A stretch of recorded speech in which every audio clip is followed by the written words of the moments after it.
So why work 80 hours a week? Well, men will do it, some men, very few.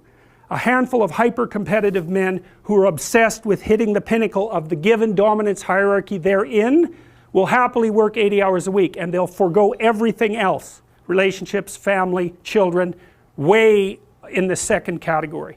And so those men are often very difficult to live with too, because they're so obsessed with their career. It's hard to have a relationship with them. And maybe they don't have much of a relationship with their kids, but they're damn good at what they do, and part of that is they're smart and disciplined, and they'll work non-stop all the time.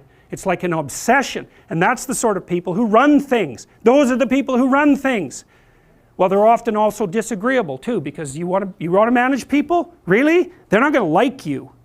You know, and it's not an easy thing to not be liked, and actually if you're an agreeable person, and women are more agreeable than men, it's quite painful to be disliked. But if you're in a managerial and executive position, the probability that people are going to like you is quite low. Those positions are very stressful, partly because of the interpersonal dynamics, and they're also incredibly, incredibly competitive. So we've got things backwards in our culture. We're thinking, at least in part, why aren't there more women in positions of power? Wrong question.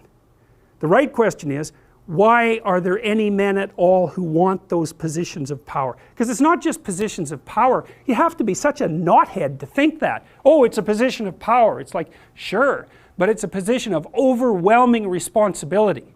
And if you make mistakes, you're done. Right? It's not like you occupy that position of power and everyone does what they're told all the time and your life is easy. It's like, forget about that. People are on your case to do exactly the right thing all the time, 100% of the time. And maybe you want that and maybe you don't. So I don't know what people think is these people are all sitting in their offices with their feet up on the desk smoking cigars and oppressing the world. It's like, that isn't how it works. Those people, they work flat out all the time. So, and it's fine if that's what you want, and some people are like that. They're hyper-industrious people, right, from a trait perspective, no matter where you put them. If you put them in a forest with an axe, they just wander around chopping down trees non-stop, right, because it's built into them. But if you want to have a balanced life, and you should want that, you know, because the other thing you'll find, and this is God's gospel truth, is that the older you get, if you have any sense at all, the more important your family is to you.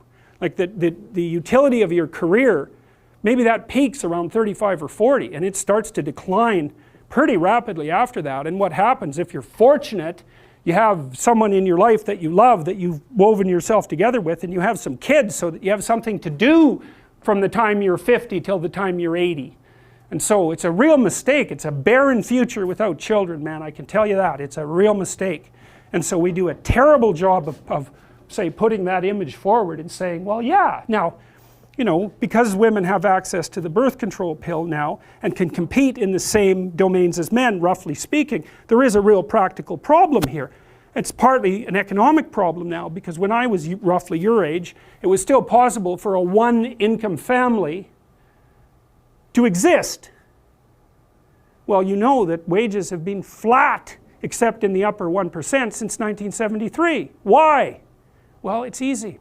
What happens when you double the labor force? What happens? You have the value of labor. So now we're in a situation where it takes two people to make as much as one did before.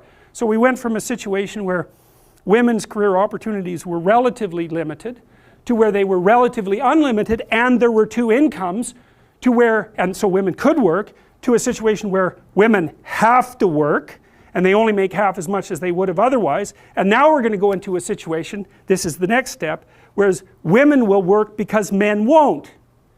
And that's what's coming now. So there was an economist article showing that 50% now of boys in school are having trouble with their basic subjects. And you look around you in universities, you can see this happening. I've watched it over decades. I would say 90% of the people in my personality class are now women. There won't be a damn man left in university in 10 years, except in the STEM fields. And it's a complete bloody catastrophe. And it's a catastrophe for women, because I don't know where the hell you're going to find someone to have a, you know, to marry and have a family with if this keeps happening.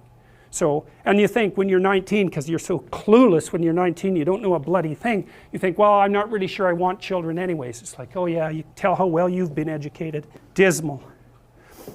Without fail, I got to tell you, without fail, I've watched women go through their professional careers, many, many of them.